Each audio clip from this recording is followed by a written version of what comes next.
من بابای خود را دوست می‌دارم و با او فخر می‌کنم. بابای ما متماتیک، فیزیک و کراتئیست است.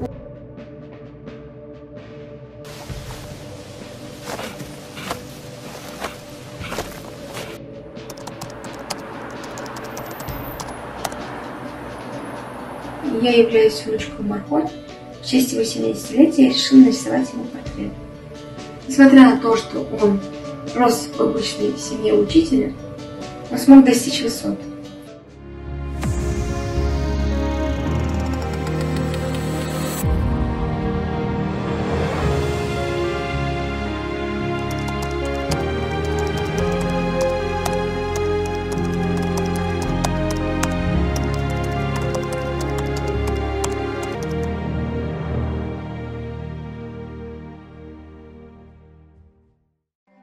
قلبم زی فراق رنجی بسیار کشید با رفتنی تو همیشه آزار کشیده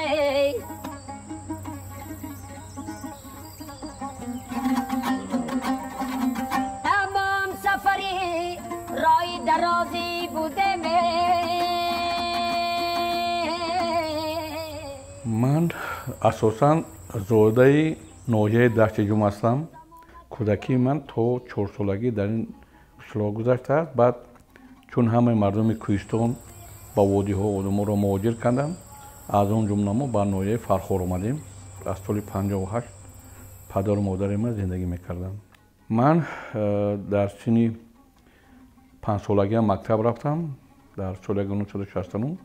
اساساً من وقتی میپرسم برای چه این خورد مرا مکتب دادن، پدرم میگفتن که تو بسیار شوخ بودی و در حولی آدم آرام نمیدی. برای مادرت از من خواهش کردن که من بر وقت‌تر تو رو به مکتب برم.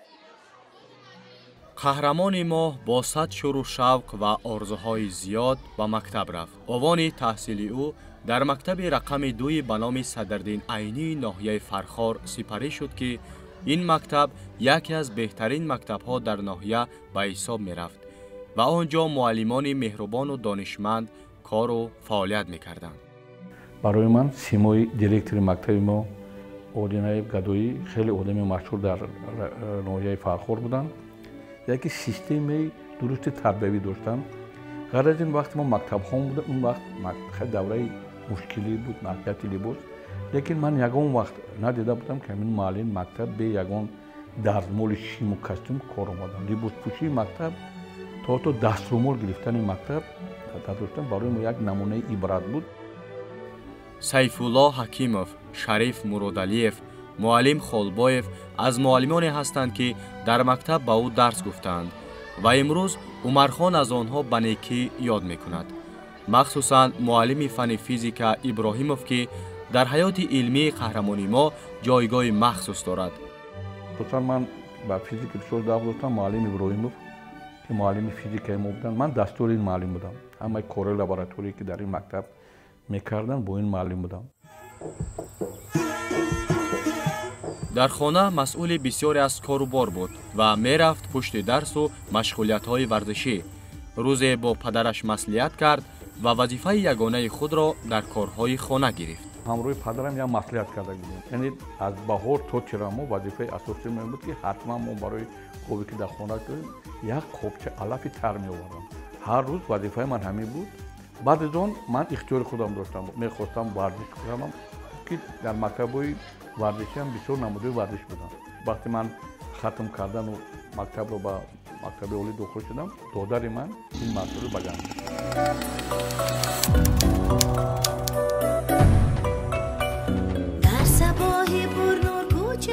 وقتی که ما به شهر دوشنبه اومدیم و دانشگاه داخل شدیم، شرایط شهر زیادتر بود. مثال فضایی که مثال آدم با کارهای ورزشی خیلی زیاد بود، چون که در خود دانشگاه دولتی اون وقت هم سکشن بسیاری ورزشی بودن. اصلا من به سکشن فوتبال شوق داشتم. غیر از این بیشتر وقت در باغی به نام لنین یک میدانچه بود که تنیس روی میزی. همه وقت شما می توانستید وابسته به شغل خودتون یک نمود ورزش رو انتخاب کرده با اون مشغول شوید. همه همکورسای ما سال تولدشان از 1950 بیشتر بود ولی عمرخان مدولیف تولد سال 1954 بود. بعدتر فهمیدیم که این از آن سبب بوده است که عمرخان مدولیف در سن خردسالیش ذهن تیز و قابلیت بلند دانش اندوزی داشته است که این باعث شد که با ما دانشجو گردد. عمرخان در کورس ما یک شخص زیرک و دانا، با لیاقت و چقان و تشکیلاتچی خوب و متحدگر همکورس‌هایمان بود. در دانشگاه یکی از فعالترین دانشجویان در حل مسئله‌های فیزیکی به حساب می‌رفت. در کورس پنجم یک عده از دانشجویان لیاقتمند را برای انجام دادن کار دیپلمی به دانشگاه دولتی مسکو به نام لمنوسوف سفربر کردند. عمرخان از جمله همین گروه فعالان بود که با موفقانه کار دیپلمی خود را در این دانشگاه مشهور حمایت کرد و با دیپلم سرخ دانشگاه دولتی تاجیکستان را ختم نمود.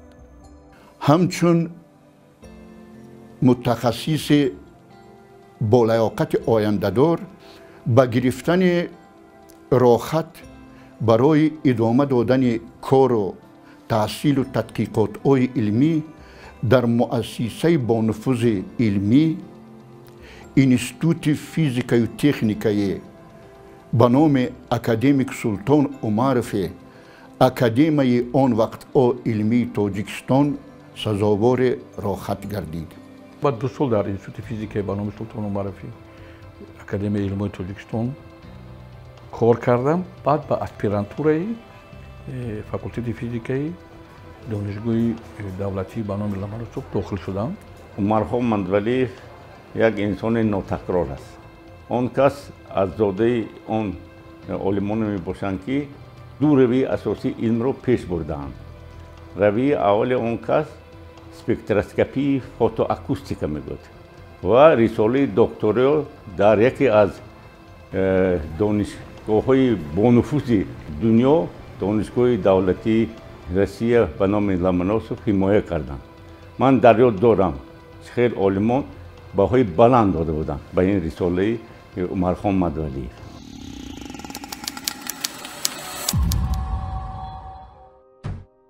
برگشت به دانشگاه دولتی مسکو به نام لمنوسوف پیوست شدن به دنیای ورزش بود. از همانجا کاراته یک عضو حیات عمرخان مدولیف گشت.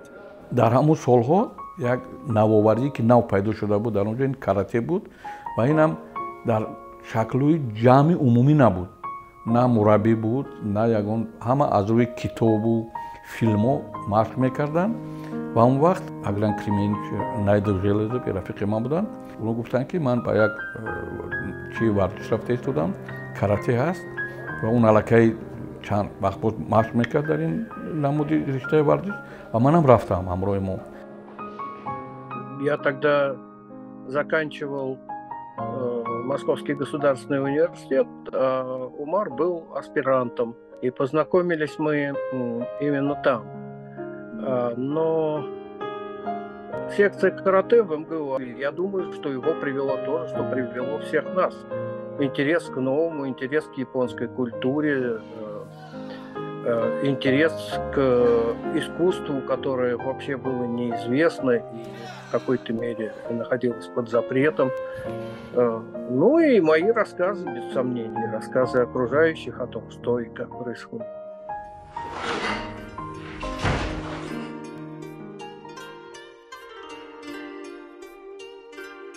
مردم ژاپن هم اگر دقت کنیم شما مردم شرق هستند. بسیار خصوصیت‌های مردم ژاپن با مردم تاجیک خیلی شباهت میکنن، نزدیک هستند. دیگر دلگرمی پیدا شد. بنابراین اول رفتن بود که کدام یک مکتب مشق کردیم، بعد از اون یک ترخانه مشق کردیم.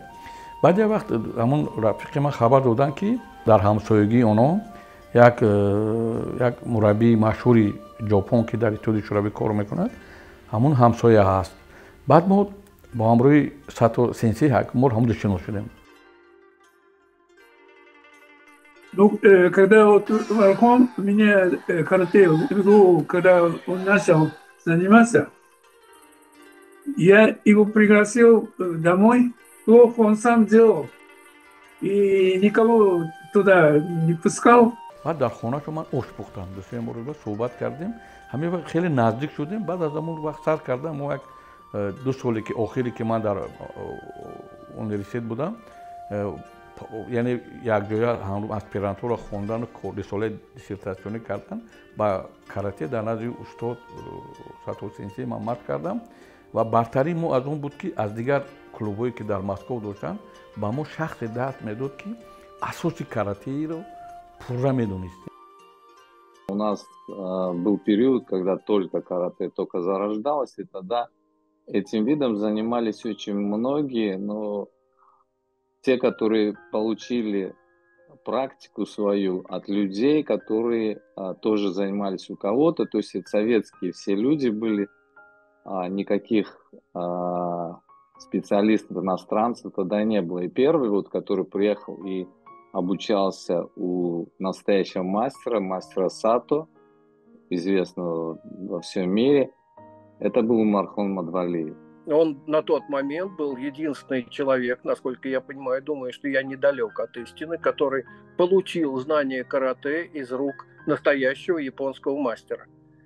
Приехав в Таджикистан, он имел именно знания и методики преподавания, которые пришли непосредственно из Японии.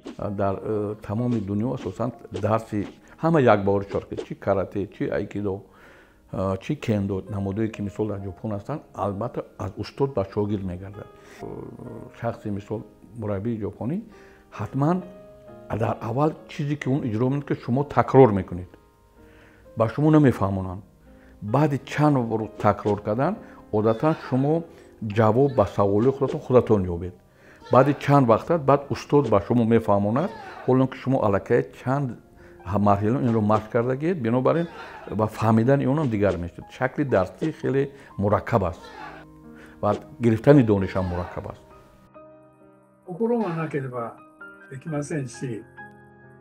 برای در ورزش کاراته موفق شدن اول نیتی نیک داشتن در کار و برای نیتی نیک عقل، هوش و اراده قوی لازم میآید.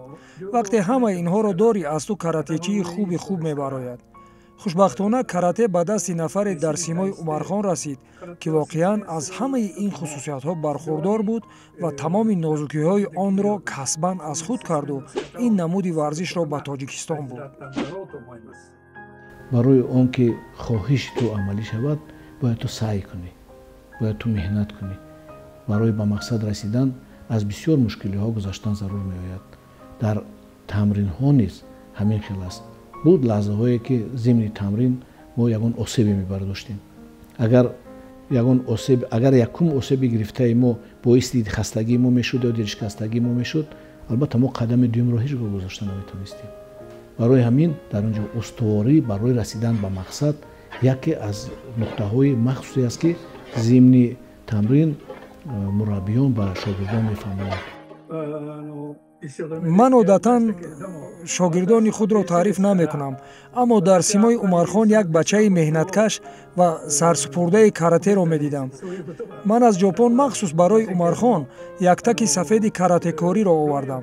باوری داشتم که او حتما این کار را در وطنش رواج داده کاراته را در تاجیکستان مشهور می کند. اون وقت لباس کاراته برای مخصوص برای کاراته نبود و اساساً برای جودو بود. این لباس جودو خیلی اون دوره خیلی سطح زندگی مردم بالا بود صفتی چیام خوب نبود نه که وقتی سطح و سنچه بازال ماچ می‌دارن در بدن اونو لباس سفید بود من سفیدی لباس رو بعد خیلی غفص بود ما دو نمودی با کیمانوات برای اجرا کردن کاتا یک نمودی کینو برای کمیته دیگر نمودی وقتی که شما کاتا اجرا میکنید استادی زور میتوند نگاه نکند اجرای شما را از روی صدایی که کیمانو میبرورد مهارت شما رو بها داده میکنه یعنی صدا میبرورد وقتی سطح و سنته در زال می اومدن و کاتا اجرا میکردن ما باید حواس کودکانه با حرکت چوی نگاه میکردیم وقتی که من بعد خان خیرخوش کردم دوشنبه برای اومدم با من یک کیمانو تحفه کردن کیمانویی که یعنی کیمانوی شرکت شوریدو بود و بعد دوشنبه وقتی در مسابقه من اجرا میکردم لیکن کیمانوی همه بهترین کیمانوی من بود مثال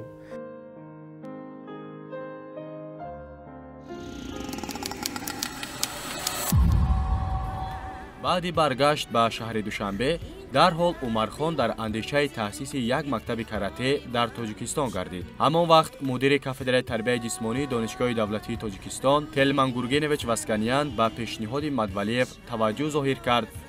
дар он солҳо як чизи ғалатӣ буд дар ҳамин донишгоҳҳо адотан иттифоқи касабаи муаллимон буд, иттифоқи касабаи донишҷӯён ва иттифоқи касабаи донишҷӯён ҳуқуқ дошт ки мисол баъзе кӯмакҳо барои донишҷӯён кунад. ҷовид Ансорӣ роҳбари иттифоқи касабаи донишҷӯёни донишгоҳи давлатии Тоҷикистонро бар зимма дошт ва Умархон Мадвалиев маҳз ба ӯ муроҷиат кард. вақте ман пешниҳод кардам, он вақт нисбат ба карате як чизи бисёр нозук буд, чунки хавфи он буд ки одамо ки машқ мекунанд ба ин кор машғул ҳастанд метавонанд бо як роҳи нодуруст раванд. баъзе вақт талаб мекарданд ки барои машқ кардан аз ягон ҷо як тавсиянома биёред. баҷо бо рафиқо дар ҳар хел залҳои хурду падвалҳо бо Умархон Мадвалиев шинос шудем ва аз он чизе ки баҷо беиҷозат буд ба қисми қонуниву асосиву чӣ хеле гӯем ба қисми профессионалӣ бо дастгирии акай Умархон шурӯъ шуд. баъди 2 соли фаъолият бо қарори ҳукумати Иттиҳоди Шӯравӣ вобаста ба чанде аз масоили сиёсӣ дар тамоми кишварҳои аъзои Шӯравӣ тамрини варзиши карате баста шуд ва ғайри ниҳодҳои низомии давлатӣ дигар фаъолияти толорҳои варзиши карате қатъиян мамнӯъ буд. аммо мактаби каратеи Мадвалиев фаъолияти худро боз надошт. карате мумкин набуд. ушу пайдо шуд, теквандо пайдо шуд. баъд соли агар хато накунам соли 86-87 як ғарбои шарқӣ як санд пайдо шуд ва мо як ассотсиатсия як ғарбои шарқӣ дар Тоҷикистон таъсис додем. дар онҷо Ризо Алиев раис буд, ман ноиби раиси он будам. баъд як муддати кӯтоҳи вақт албатта карате мамнӯъ буд, ман ба айкидо машғул шудам. баъд аз он вақте ки каратеро аллакай озод эълон кардан чӣ шуд, баъд мо ба карате аз сари нав машғул шудем, аз бо мураббигиро сар кардем. пешниҳод шуд ки дар баъзаи факултети ҳуқуқшуносӣ дар курси якум гурӯҳи студентҳоро даъват кунем ба машқ кардан. фаъолияти мураббигӣ барои ӯ ҳамчун як кори ихтиёрӣ буд. мо барои машқи худ ба ӯ ягон маблағ пардохт намекардем, яъне барои ҳамаи мо ройгон буд ва дар баробари мо Умархон Мадвалиев худашон низ тамрин мекарданд ва дар мусобиқаҳо иштирок мекарданд. пеш аз онам карате дар Тоҷикистон буд. мо каратеи классикиро, яъне асосӣ ки асосаш дар ҷопон аст ва риштаи мо бо он алоқаманд буд, бо он мо машқ додем ва классикаи каратеро нишон додем. соли 1991 баъди охирин чемпионати Иттиҳоди Шӯравӣ оид ба карате дар ростови лаби Дон Федератсияи каратеи Тоҷикистони соҳибистиқлолро дар Вазорати Адлияи Ҷумҳурии Тоҷикистон расман ба қайд гирифтанд ва роҳбарии ин ниҳодро ба дӯши Умархон Мадвалиев вогузор карданд. аллакай Мадвалиев ва тиме ки ӯ дар атрофи худ ҷамъ карда буд структураи мушаххаси худро доштанд ва тавонистанд ки зуд каратедоро дар Тоҷикистон ҳамагонӣ кунанд. ташкилшавии Федератсияи каратедои Ҷумҳурии Тоҷикистон бо акай Умархон Мадвалиев сар шуд ва дар асоси вай шиносоӣ бо як қатор ҷавонмардоне ки ифтихори миллат ҳастанд ва дар мусобиқаҳои байналмилалӣ иштирок карданд ва дорандаи ҷоизаҳо шуданд. Исроил Исмоилов, Муҳаммад Бодаков, Аламхон Қурбонов ки Федератсияи каратеи Ҷумҳурии Тоҷикистонро дар миқёси ҷаҳон маъруфӣ карданд. дар ин вақт аллакай дар мамлакат варзишгарони ба ин намуди варзиш машғул буданд хеле зиёд буданд. бинобар ҳамин таъсис додани Федератсияи каратеи Ҷумҳурии Тоҷикистон як зарурияти вақт буд. ҳамин хел дар солҳои аввали таъсисёбии Федератсияи расмии карате дар замони соҳибистиқлолии кишвар сафарбаркунӣ ба мусобиқаҳои ҷаҳонӣ сар шуд. мо вақте ки дар соли 1991 Федератсияи каратеро тартиб додем, дар ин вақт дар охирон чемпиони Иттиҳоди Шӯравӣ дастаи мутахамми мо иштирок мекард ва яке аз бародарони мо ки Игор